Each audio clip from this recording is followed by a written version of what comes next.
Comes First is sponsored by Ram Trucks, built to serve.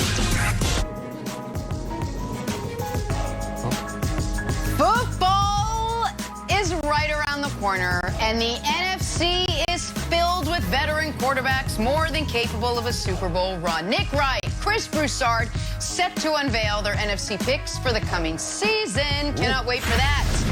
Hey, DeAndre Jordan headed to the Lakers. Another veteran. Will that move help or hurt LeBron's chances of winning another ring? And college football is back, and so are the fans. That is literally disgusting. Mayo Mania at College Game Day. Literally disgusting, we say. Good Monday morning, everyone. Welcome to First Things First. Jenna Wolf, we got Chris Broussard back, Kevin Wilds. We have an absolutely fantastic show, but I got to start by asking Nick, what bet would you have to lose in order for that to happen? Oh, this bet. Oh, there it is. No, there's no bet. The ketchup and mustard, delicious condiments, top 4 all-time condiments, both of them. You rub the hot dog on your face, you have a nice meal. The mayonnaise thing, abjectly horrifying. That's where I draw the line. No redeeming quality there. Line has been drawn, America. I like All right, mayo. guys, NFL season starts in 3 days. You don't like it that much, Broussard. 3 days till we see Cowboys Bucks, but terrible timing for the news that Dallas received yesterday. They will be without all-pro guard Zach Martin for the opener after testing positive for COVID-19. A big blow up front for Dak Prescott, who needs that protection this season, and for Dallas as a team.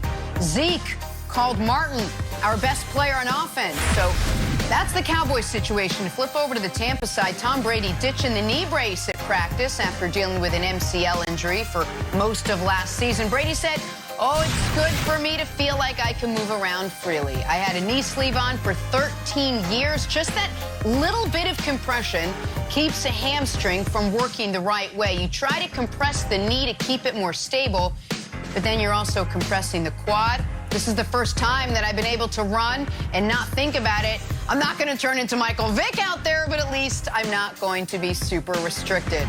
Watch out. Brady's run game in full effect. Nick, what chances do the Cowboys have, the Cowboys without Zach Martin, of beating the Bucks without Brady's knee brace? Yeah, I mean, Zeke said it. Called Zach Martin the best player on their offense. And I don't know if that's true, but it's certainly a strong argument can be made that he's the best player on their offense. And by the way, I should note, Chris Mortensen just tweeted about talking to NFL owners and GMs this weekend about the level of anxiety league-wide about COVID testing today. When so many guys were traveling this weekend, so many guys were back watching their alma maters play in the opening weekend of college football, or getting their last kind of weekend in before the season starts, that they worry there's going to be a lot more Zach Martin-type situations that come out of the testing today. So that's just something to keep an eye on.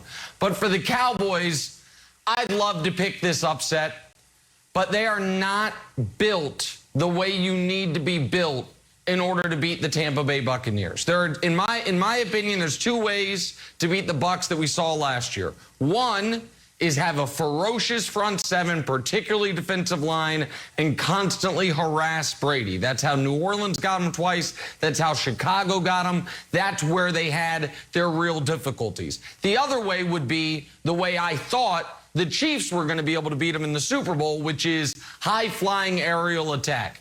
And you might say, well, Dallas has that. Well, Dallas might have that at some point. But the fact that Dak Prescott is going to be taking his first live snaps since his leg snapped concerns me. The fact that he didn't get the time this offseason you would have liked to see him get in the preseason games to get on the same page with his receivers. Plus, Dallas's somewhat rebuilt back end seems ripe for Brady to pick it apart. So, Wilds, I'd love to pick your favorite player ever, Tom Brady and the Tampa Bay Buccaneers, your favorite team ever, to lose in week 1. Unfortunately, Wilds, I cannot go out on that limb, and I'm going to say the Cowboys' chances are very, very, very slim.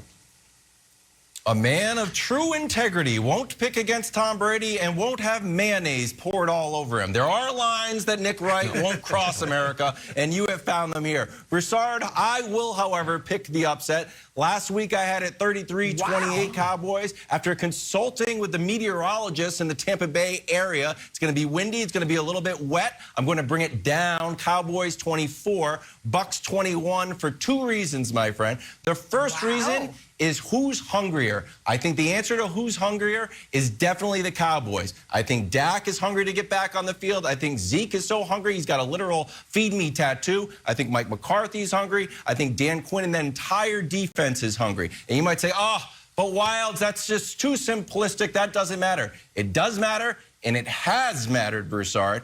After the Patriots beat the Falcons, we put down a banner, and Hall of Famer Julian Edelman came out with a Lombardi trophy, and everybody was happy. Oh, what else do we have to do? Oh, yeah, we got to play the Chiefs. And guess what happened?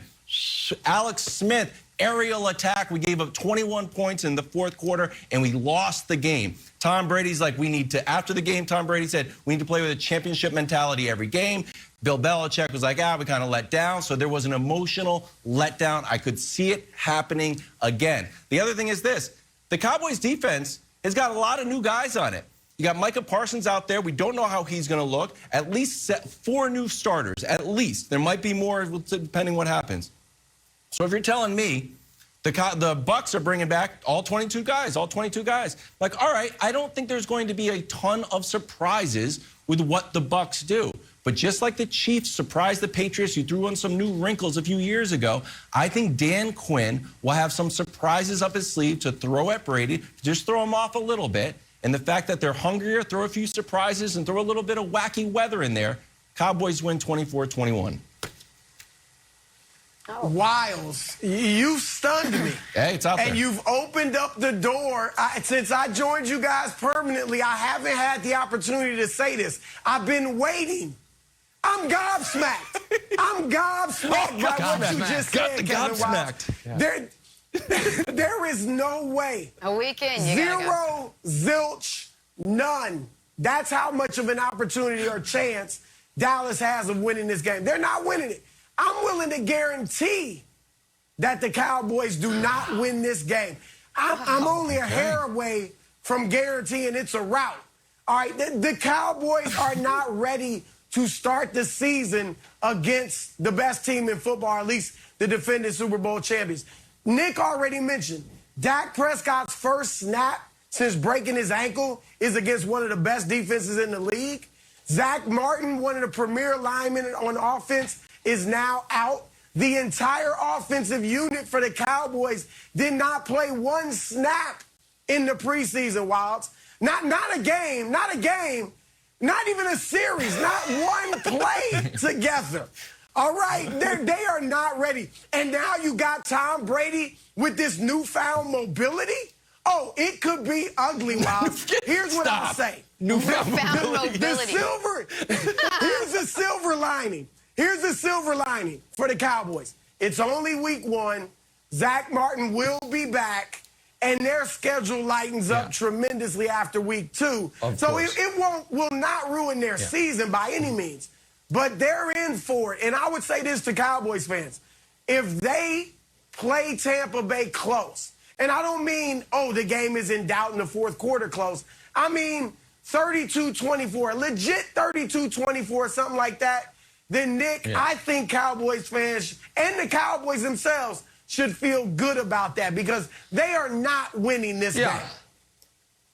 I agree with most of what you said. 2 quick points before we move on. I want to throw one of them in Wilds. First one is, this is the first segment of the week. I can tell how fired up Chris Broussard is talking NFL footballs. We're going to be doing that all week long. With that said, we have 39, if my math is correct, it usually is, 39 more segments to get us through this week. Someone get my man Broussard some warm tea and lemon, because if you're so excited, the voice is already starting to go on him. I'm worried that by Thursday, when it's game day, I'm worried we're not going to have you. That's first point. Second point is, you mentioned the newfound mobility.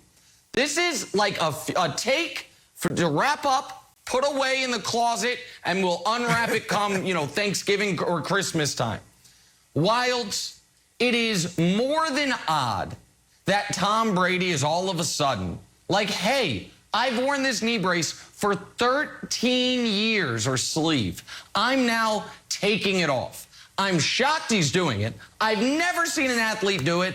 And I would bet, as much as one could bet, that there is some weird coming up soon TB12 voodoo marketing thing. That like, oh, guess what, guys? In addition to pliability and your reverse age, my joints are actually better than they were at 25. There's no other reason that he's not taking this knee sleeve off because he wants to run around more. There is no chance. This is all part of him and Guerrero's marketing thing. So just keep that in mind when he's like, oh, I'm not Mike Vick, but maybe a little Randall Cunningham if you spill it. Stop it, Tom. You've worn this knee sleeve for 13 years. Taking it off is a marketing thing. I guarantee it, Jenna. Guarantee it. Okay.